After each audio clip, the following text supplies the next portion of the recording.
It's Zach Edey with Purdue men's basketball, and you're watching Boilers in the Stands.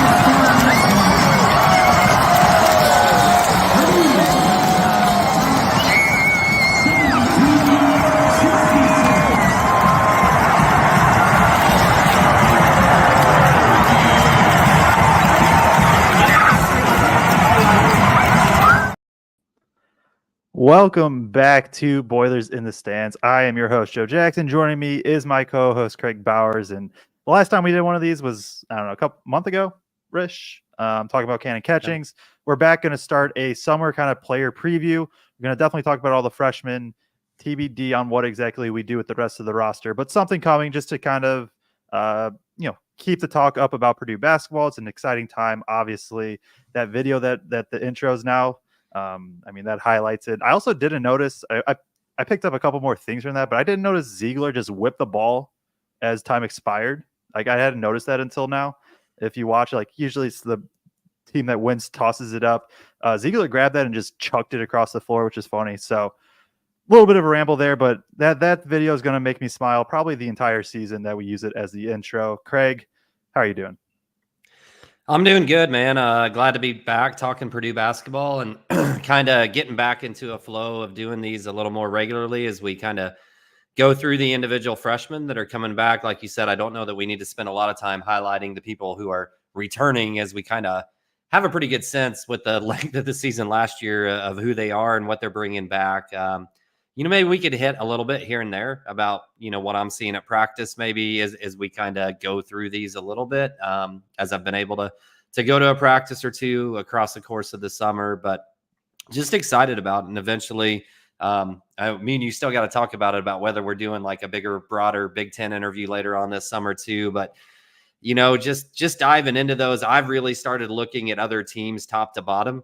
I think it was on one of your posts, DK and I were going back a little bit and forth about UCLA. And that was like the first time I really, really did a deep dive into that roster, because I was like, am I wrong? And I started looking through it and whatnot. But yeah, we're 18 months away. I think I saw Rothstein or Norlander post the other day from college basketball season starting. So It's getting to be that time, man. Yep. 18 weeks you did say 18 weeks. Sorry. Oh my 18 months would be brutal. It is. I have a counter. It's 125 days right there over my whiteboard, which is not a lot of time, but also it is a lot of time. 18 weeks, if you're covering the Big Ten, you have 1 week to deep dive each team.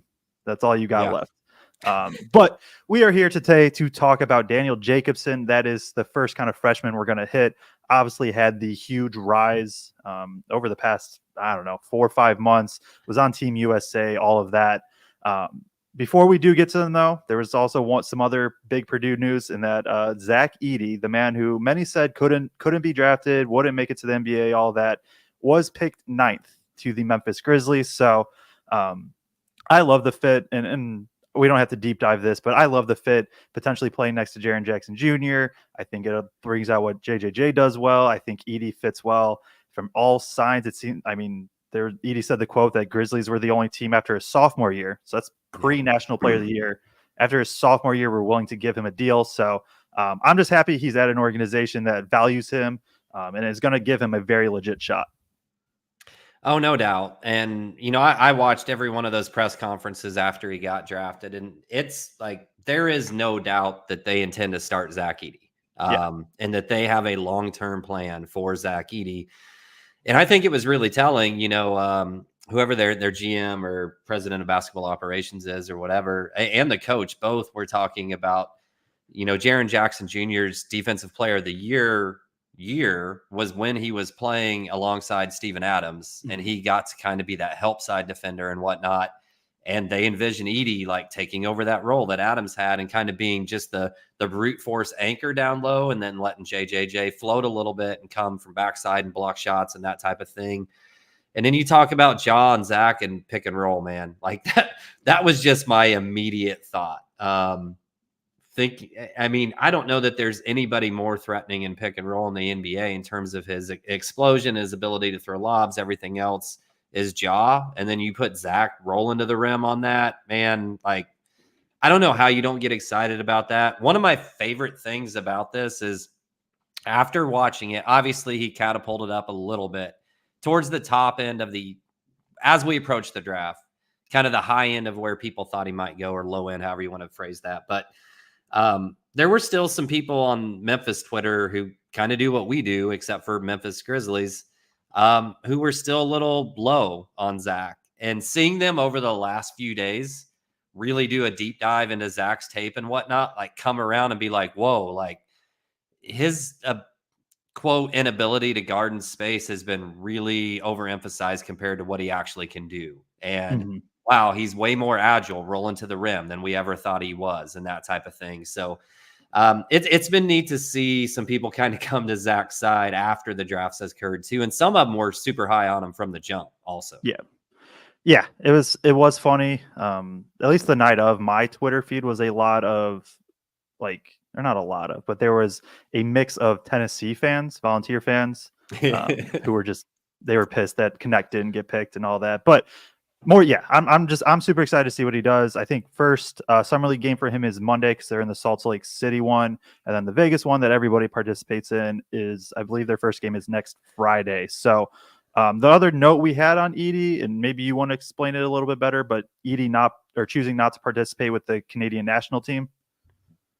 Yeah, I mean, the press release so there were a couple things dropped in Boiler Diehards about, like, I can't believe Memphis didn't let him play for the Canadian basketball team. And there was nothing released in terms of what he said, in terms of what Memphis said, anything like that indicated in any way whatsoever that, like, Memphis made a hardline decision of, we don't want you to go do this.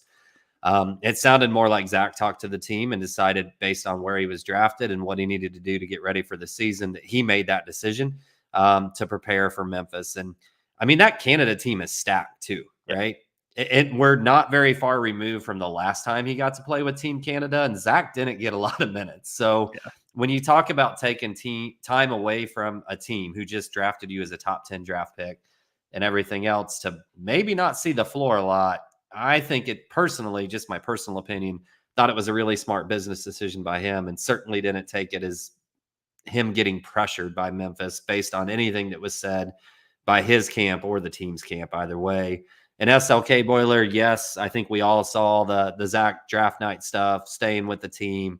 We all saw the pictures and the videos and everything else. And I think that just exemplifies who Zach is. There were a lot of reports that he was going to be a top 14 pick, which makes him a lottery pick. And he still chose to sit home with his teammates and his coaches and his family. And several volleyball players appeared to be there too. And just enjoy that with everybody that helped get him there. So I think that says a ton about Zach, and I hope Memphis fans and everybody down there is going to appreciate who Zach is. Yeah, no, it seemed like he made the right decision staying home for the draft. So let's get into, I'm not going to call him the Zach Edey replacement because that would be completely unfair to him, but the next 7-footer in the Purdue lineage, Daniel Jacobsen. So a little background on him: 7'3". He's listed. So this is per Purdue, Purdue's site. 7'3", 255 pounds. Which, you saw that too, huh? I don't buy it, but if he is, that's fantastic. 7'3", 255 pounds, center. Hometown is Chicago, but if you dig into his background a bit, he's played a little bit of everywhere. His AAU was in Texas, and he played high school ball in New Mexico, South Carolina, and then most recently at Brewster Academy in New Hampshire. They're a part of the Nike EYBL Scholastic League, which is, I would say the best conference in all high school conference in all of America. Averaged 7.6 points, 4.3 rebounds, 1.5 blocks for Brewster this year. Was also on Team USA, where he averaged 9.2 points, 7 rebounds, and 3.2 blocks in only 16 minutes a game.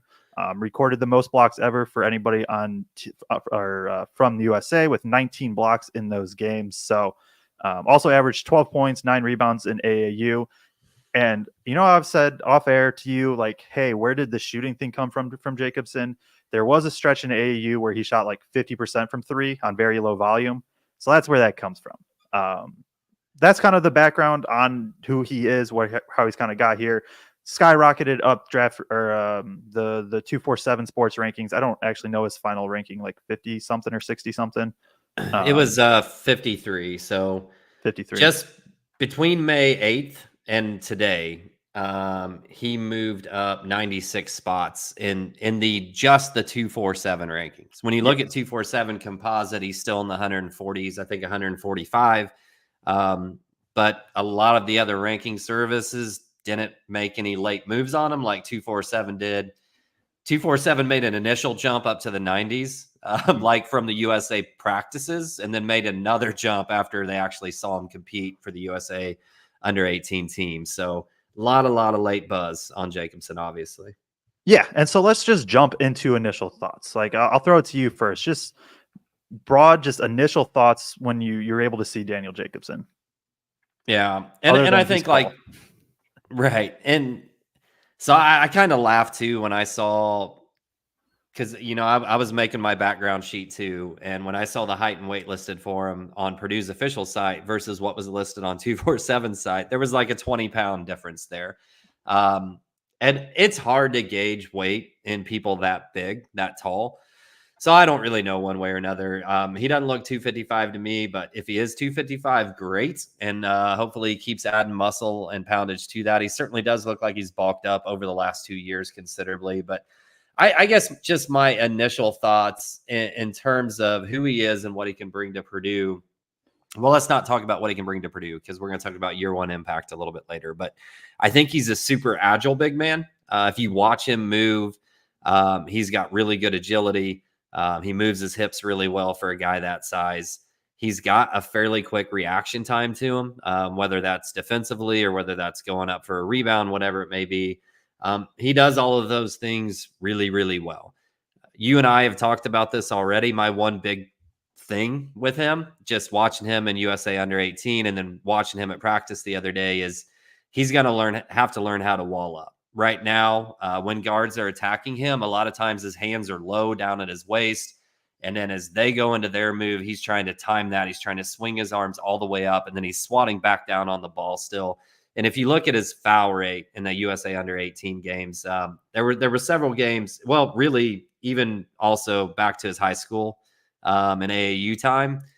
You look at the minutes per game that he played, basically 16 to 20 minutes somewhere in there, and there was a lot of times he was picking up 4 fouls in 16 to 20 minutes. So that's something he's got to change. When I was at practice the other day, I kept hearing wall up when they were doing drills. So he's got to change that. But I think his upside's really, really big. And I just really good rim protector, really agile, good moving type of big man. Yeah, I would say probably the most upside out of 7-footers coming into Purdue. Maybe Edey's coming in was when I really started to take this serious. I'm just going to be honest. I probably would not have pegged Edey to project better than Jacobsen.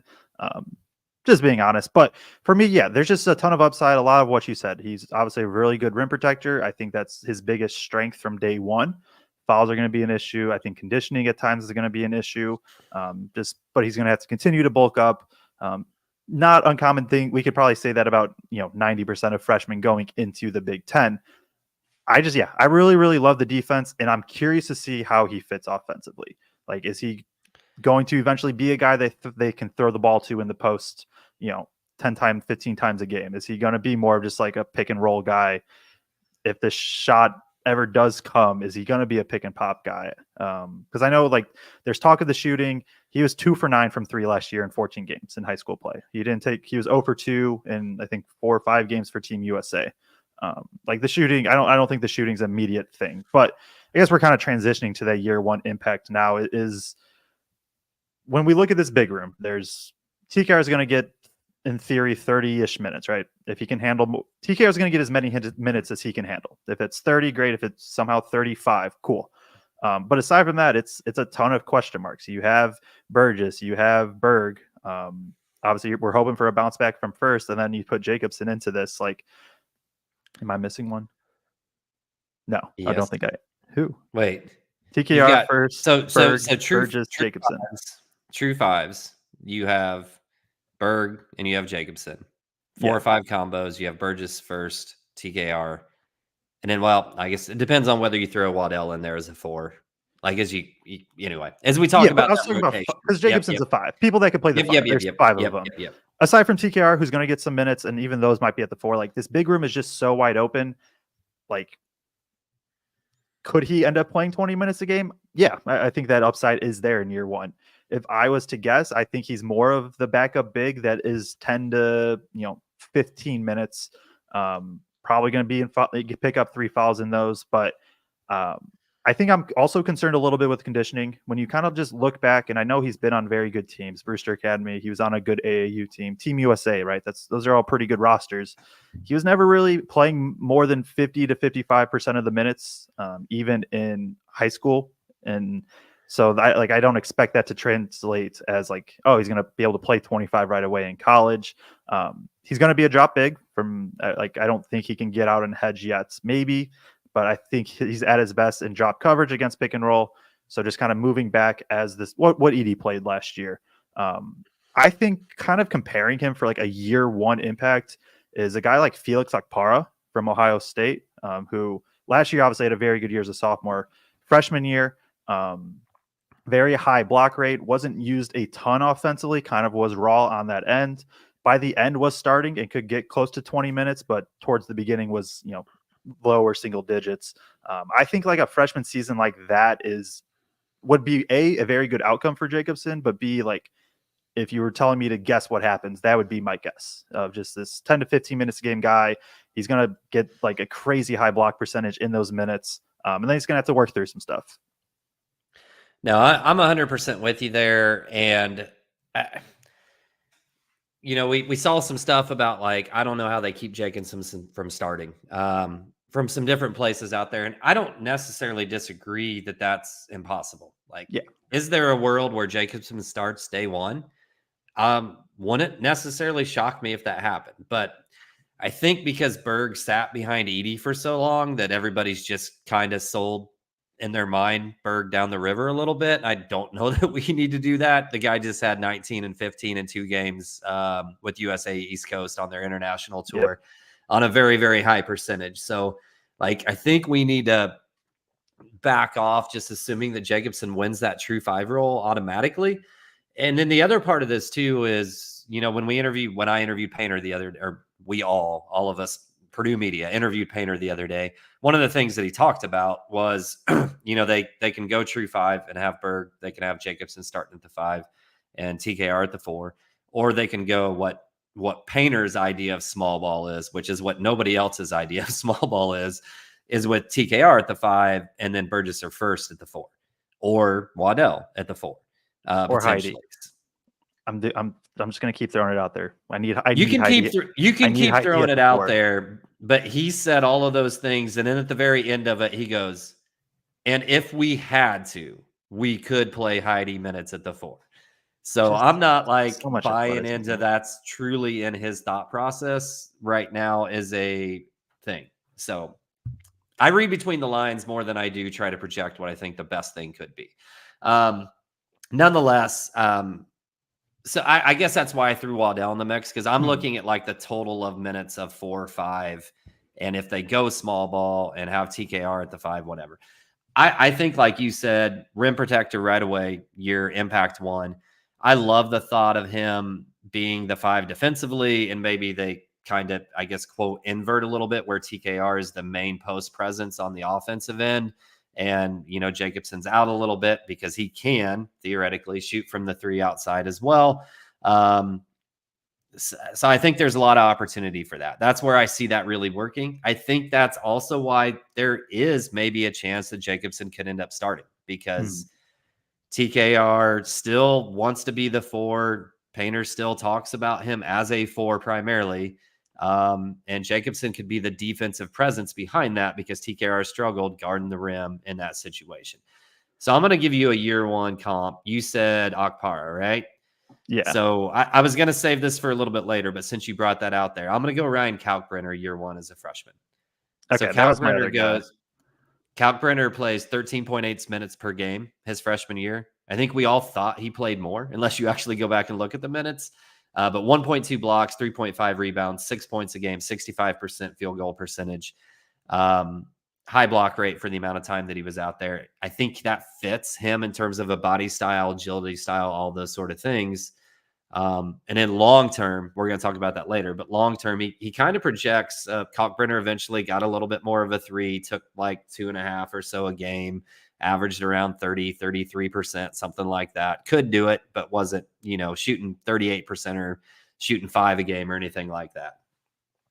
Yeah, I mean, that's we can jump back to year one impact if we need to, but like that's my if Jacobsen hits his ceiling, it's a Kalkbrenner impact of like he's like. And we did not talk about this ahead of time, just for the record. No, like that's who like if we're in three years or whatever, looking at Jacobsen, it's like, oh yeah, it worked out. It's like he's contending for defensive player of the year. Like he might just be the best defender in the country type thing. Good on offense. He's not like your superstar offensively, but is just so good defensively that the pretty good offense is good enough. And he's just this crazy impactful guy. I think we can kind of transition to that. Like that's the ceiling to me, is this like best defender or most impactful defender in the entire country.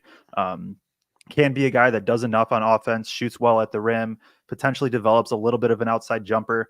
Kalkbrenner never is, per KenPom, Kalkbrenner's never shot over 30%. Oh no, 1 year. He was 6 for 19, 30% from three. But then also like a good roller, a good lob threat, a good finisher at the rim. This year could be good, but next year, especially with Jacobsen being year 2, Braden being year 4, like that could be a very, very fun pick and roll duo. Getting Jacobsen looks at the rim where like, as he continues to just, I assume, put on mass, get in better conditioning as well, because that's just what Brantley does to bigs at Purdue. Like he could just eventually be a monster and plays 30 minutes and is just like very clearly one of the better players in the conference. Yeah, I agreed 100%. And I guess what I had senior year, I had Kalkbrenner marked as 30% from 3, and I think took like 1.5 per game, but he might have been like 29 point. Yeah, I round up, Joe. I round up. Yeah. So fair enough. Is what it is. So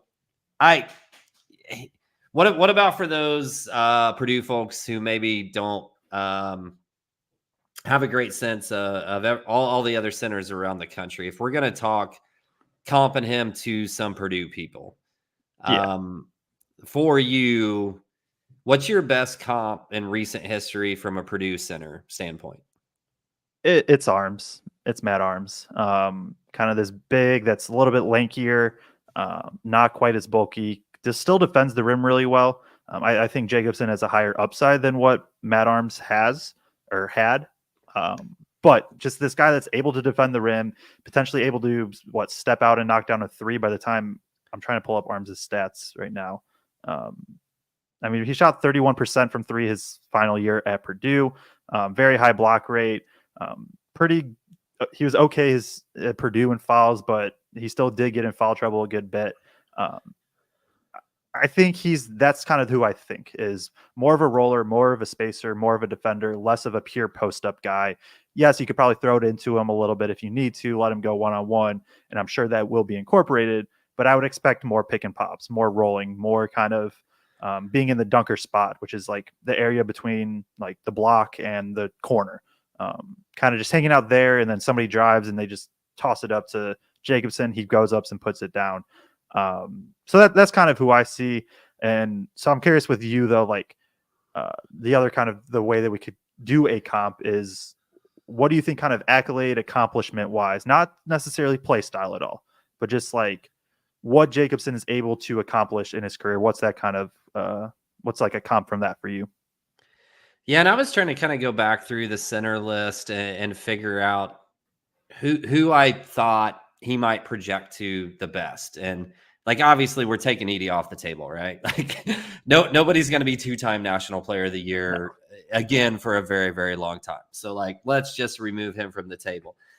I actually think a great comp for him is Juwan Johnson. So for maybe some of you younger fans that, that was 2008, 2009, 2010. So even you younger fans should know who Juwan is in terms of what he did for Purdue and those types of things. And in some ways, they kind of I mean, he's got 5 inches on Johnson, but in terms of just their body build and being tall and lanky and having super good fluidity and all those types of things, I think they comp out relatively well in my mind of where I think if Jacobsen hits his utmost potential, he can get to, because Juwan starts half of his games his freshman year. He starts exactly 17 out of 34 games, but doesn't average necessarily a ton of minutes in that very first year with Purdue. But he eventually works his way up, becomes first team All Big Ten, second team All Big Ten, a couple of different times, and becomes a consensus first team All American by his senior year. And I think that's the type of career arc that Jacobsen can have, if he reaches the utmost to his potential with this Purdue program personally. Yeah, I think that's fair. I think as we're kind of rounding up the show, we're going to keep this right about at 30 minutes, which we said was our goal. And we usually don't stick to our goals in terms of length. But I think for me, just to summarize though, like there is a ton of upside. I don't know if I necessarily buy all the hype of day one. Could be way wrong. Like, he'll have 3 or 4 months with Brantley before the season. Like that might just be enough with this big room that, hey, he's going to play 20 minutes and be dominant. And it's just like, oh yeah, he's going to be really, really good. But long term, I really think defensively, the sky's the limit. Offensively, he has a nice game that can pair with kind of these athletic guards and wings that Purdue is now starting to bring in. Plus, obviously, guys like Braden, who's, you mentioned Purdue won't have a National Player of the Year for a long time. Like, I don't think it happens in 2 years, but there's a chance Braden could be like National Player of the Year in 2 years, his senior year. That type of talent. I said 2-time National Player of the Year. True. Fair enough. So yeah, that's kind of where I'm at with Jacobsen. I'm very, very excited as I am with all these guys, but I'm really excited to see what he develops into. Like, does he turn into just this beast that can't be stopped? Is he just more of a pure defensive guy? Going to be fun. Going to be the next, after Berg, especially the next 7-footer that comes through Purdue. Yeah. And back to your Harms comp, just real quick. I do think he has a lot better touch right around the rim right now, like day one, in terms of just a softer touch and how he finishes through that down low than what Harms did coming in as a freshman for sure. So the body type, the defensive prowess, all of that fits. I do think he's already leaps and bounds ahead of where Harms was coming in as a freshman in terms of a finisher on the offensive end. Yeah, no, for sure. And I definitely agree with that. Do you have anything else, Jacobsen, Purdue, Edie? I just have a couple of starred comments because we got to give you some flowers because you were on the Sleepers Draft Pod. Highlighted special guest for Greg and Carter over there. I watched the show. I think a lot of other people did too. Congratulations on that. Thought you did a really nice job. Appreciate that. Yeah, it was fun. Somebody asked if Braggs takes every summer off. I mean, he's not here, but no, he doesn't take reserve right now. Yeah, he doesn't take every summer off. Greg is working Chicago Bears show right now, so he's got to do his full-time media job with CHGO. He hops on as he can when he can. But if you guys didn't know, he was involved in an accident with an escalator at the Milwaukee Brewers game at Milwaukee the other night. Like the thing went out of control, something broke loose. And if you've ever seen those videos where the escalator's just moving downhill extremely fast and everybody's piling up on each other, per Greg, that's what happened. He got banged up. He got rammed in from behind and messed up his knee. Had to go to the doctor the next day because he couldn't bend his knee. So, we're all thinking happy thoughts for Greg for a quick recovery from that knee injury, and glad it could have been worse. Yep, no, for sure. Shout out Greg. So he'll be back whenever he wants, whenever he can be.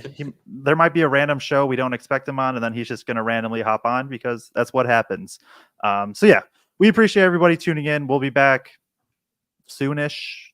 Next week, 2 weeks, something like that. Doing another player preview. So kind of just keep these throughout 30-ish minutes, 20-30 minutes is the goal. Just kind of preview the players until it's time, and then it's October, and it's like, all right, now we got to preview the team and the season and worry about Purdue raising a Final Four banner. So, all right. Appreciate everybody tuning in. Hit like on the way out. Subscribe if you haven't already. Like I said, we'll have these throughout. We're going to put these up on podcasts as well. It's Apple, I think Google Podcasts is done. So I think it's Apple Podcasts and Spotify now. So yeah, give a like. Appreciate everybody tuning in, and we will catch you whenever it is that we are back.